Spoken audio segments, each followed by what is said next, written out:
कसौटी। प्रश्न 1, निम्नलिखित शब्दकार के शब्दों के लिंग पहचान कर पुल्लिंग स्त्रीलिंग शब्दों की जोड़ बनाइए।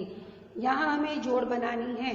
तो पहला शब्द है राजा, तो राजा के साथ हम जोड़ेंगे रानी। फिर है ग्वाला, तो ग्वालिन। शेठ, तो शेठानी। और अंतिम बंजारा, तो बंजारी। इस प्रकार हमें जोड़ मिलाने हैं। प्रश्न 2, निम्नलिखित शब्दों का अर्थ शब्दकोश में से ढूंढकर बताइए। डोना, डोना शब्द का अर्थ है उठाकर या फिर लाद कर ले जाना। फिर है सूद, सूद का अर्थ है ब्याज। पंथ, पंथ यानी मार्ग, रास्ता। डेरो, डेरो का अर्थ है बहुत। और मोल, मोल का अर्थ है मूल्य और कीमत। प्रश्न 3, श्यामपट्ट के कोष्ठक में दिए गए शब्दों को उचित क्रम में रखकर वाक्य बनाइए। यहाँ पर जो शब्द दिए गए हैं वह उलट सुलट हैं। हम सीख चुके हैं कि उलट सुलट शब्दों को किस तरह सही स्थान पर रखा जाता है। तो यहाँ देखिए, मोर हमारे देश का राष्ट्रीय पक्षी है। जल ही जीवन है। अखबार पढ़ना अच्छी बात है। क्रिकेट वर्ल्ड कप 2011 में भारत वर्ल्ड चैंपियन बना। इस प्रकार सार्थक वाक्य हमें बनाने हैं। प्रश्न 4, निम्नलिखित शब्दपत्रों को विरोधी शब्दों की जोड़ में रखिए और वाक्य बनाइए। यहाँ पर जो शब्द दिए गए हैं उसी में से हमें शब्द के अर्थ खोजने हैं और वाक्य प्रयोग करना है। यहाँ देखिए, सुबह, सुबह तो अर्थ उसका है शाम। वाक्य प्रयोग, वह सुबह से शाम तक दूरदर्शन देखता है। प्रारंभ, तो उसका अर्थ है अंत। मैंने प्रारंभ से अंत तक पुस्तक पढ़ ली है। दिन, तो उसका अर्थ है रात। रमेश दिन रात, रमेश दिन और रात मेहनत करता है। आप इस तरह भी वाक्य बना सकते हैं कि रमेश दिन रात मेहनत करता है।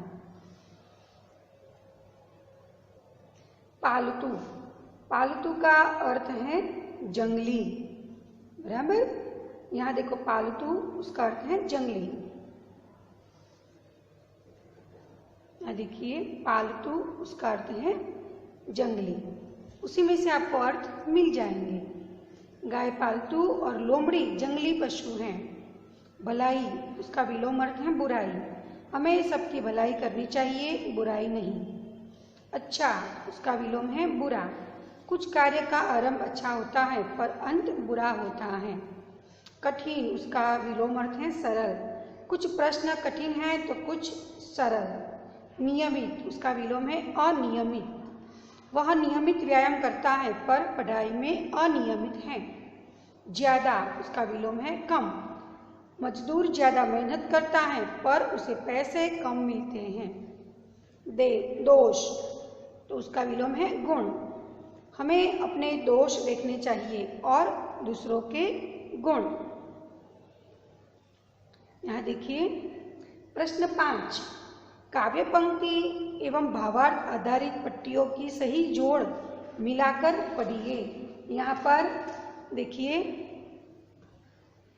काव्य पंक्तियां और भावार्थ इन्हीं पट्टियों में दिए गए हैं। हमें खोजने हैं और सही जोड़ मिलानी है। तो यहाँ देखिए, कलियां दरवाजे खोलकर दुनिया पर मुस्काती हैं, यानी कि यह भावार्थ की पंक्ति है, बराबर। तो यहाँ देखिए, काव्य पंक्ति कलियां दरवाजे खोलकर दुनिया पर मुस्काती हैं, उसका भावार्थ कलियां दरवाजे खोलकर दुनिया पर मुस्काती हैं। नंबर 2, काव्य पंक्ति, जब छम छम बूंदे गिरती हैं बिजली चमचम कर जाती हैं। भावार्थ, छम छम बूंदे गिरती हैं और बिजली चमकती है।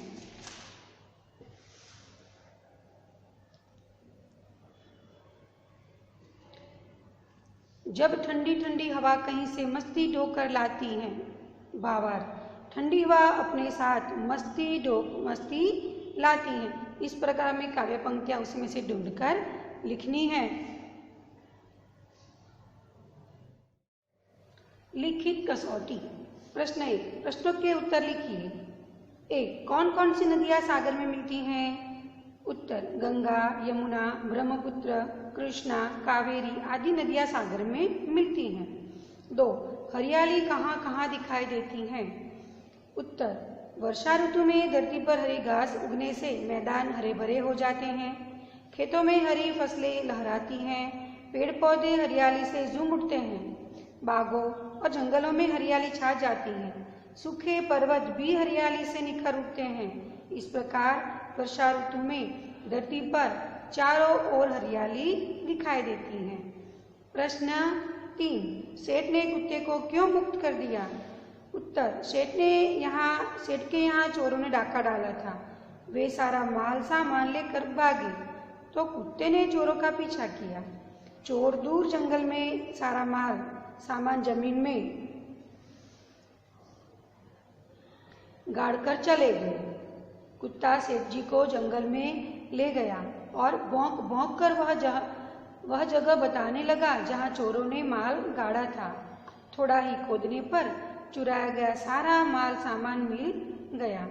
सेठ जी की खुशी का पार न रहा। कुत्ते की वफादारी पर मुग्ध होकर उन्होंने कुत्ते को मुक्त कर दिया। 4, माला में कौन कौन से फूल एकरूप हुए हैं? तो यहाँ देखो, उत्तर, बेला, गुलाब, जूही, चंपा, चमेली आदि तरह तरह के फूल माला में गूंथकर एकरूप हो जाते हैं। 5, साधु कैसा होना चाहिए? तो साधु सूप के समान होना चाहिए। सूप अच्छे अनाज को अपने पास रख लेता है और कचरे को बाहर फेंक देता है। उसी तरह साधु को सारयुक्त वस्तु ग्रहण करनी चाहिए और निस्सार वस्तु छोड़ देनी चाहिए। यहाँ देखिए प्रश्न नंबर 2, विराम चिन्ह लगाइए। यहाँ हमें विराम चिन्हों का उचित उपयोग करना है। यहाँ देखिए, निम्नलिखित वाक्यों में उचित विराम चिन्ह लगाइए। यहाँ जो वाक्य हमें दिए गए हैं उसमें योग्य विराम चिन्ह लगाना है और वाक्य फिर से लिखना है। तो यहाँ देखिए, चिड़िया कब खुशी के गीत गाती हैं? प्रश्नार्थ चिन्ह। जल ही जीवन है, पूर्ण विराम। नर्मदा अल्पविराम, तापी अल्पविराम, साबरमती अल्पविराम, महिसागर आदि गुजरात की बड़ी नदियाँ हैं, अंत में पूर्ण विराम करना है। वाह, उद्गार चिन्ह लगाना है।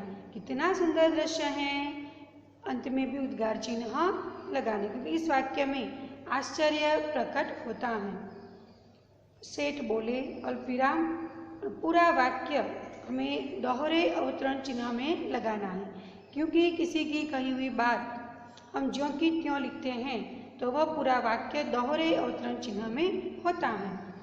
कुत्ते भाई अल्पविराम, जाओ अल्पविराम, तुम अपने मालिक लाखा बंजारे के पास, पूर्ण विराम, तुम मुक्त हो, पूर्ण विराम, और बाद में दोहरा अवतरण चिन्ह समाप्त। यहाँ देखिए प्रश्न नंबर 3, शब्द के आधार पर पहेली बनाइए। यहाँ हमें शब्द के आधार पर पहेली बनानी है। कागज, 3 अक्षर का मेरा नाम, कलम करती मेरा काम, आदि कटे तो गज बन जाऊं, अंत कटे तो काग कहलाऊं। इस प्रकार पहेली बनानी है। जीवन, 3 अक्षर का मेरा नाम, हर प्राणी में मेरा धाम, आदि कटे तो वन बन जाऊं, अंत कटे तो जीव कहलाऊं। प्रश्न 5, निम्नलिखित संज्ञा शब्दों को कोष्ठक में उचित स्थान पर लिखिए। यहाँ संज्ञा शब्द दिए गए हैं और संज्ञा किस प्रकार की संज्ञा है उस प्रकार में हमें संज्ञा लिखनी है। यहाँ भारत, भारत शब्द व्यक्तिवाचक, ईमानदारी भाववाचक, दूध द्रव्यवाचक, हिमालय व्यक्तिवाचक, तेल द्रव्यवाचक, भीड़, भीड़ शब्द जो है वह समूहवाचक, नदी, नदी शब्द है वह जातिवाचक, पर्वत जातिवाचक, नर्मदा व्यक्तिवाचक, पेड़ जातिवाचक, बुराई वह भाववाचक संज्ञा है, सेना और झुंड दोनों शब्द समूहवाचक है। इस प्रकार हमें शब्दों का वर्गीकरण करना है। फिर देखिए, यहाँ जो चित्र है गांधी जी का, यहाँ देखिए मोहनदास करमचंद गांधी, यह जो नाम है वह बड़ा करामाती है। इस नाम में प्रयुक्त अक्षरों से कई सार्थक शब्द बनते हैं। उन्हें खोजकर नीचे के वाक्यों में यथास्थान भरकर दिखाइए। यहाँ देखो, सेवक का पर्यायवाची शब्द, तो सेवक का पर्यायवाची शब्द होता है दास। यहाँ हमें लिखना है दास। कृष्ण का एक नाम तो होगा मोहन। मोहन। वर वधू के पिता परस्पर खाली जगह कहलाते हैं, तो वे कहलाते हैं समधी, समधी। इस प्रकार हमें जोड़ना है समधी। फिर इसे मुलायम भी कहते हैं, तो बनेगा नरम। नरम शब्द। चंद्रमा का प्रचलित नाम तो चंदा। भाग्य को इस नाम से भी पुकारते हैं, करम। करम। नारी का विलोम शब्द, तो नारी का विलोम शब्द होगा नर। यह शरीर का महत्वपूर्ण अंग है, कर। इस प्रकार हमें सारे उत्तर लिखने हैं।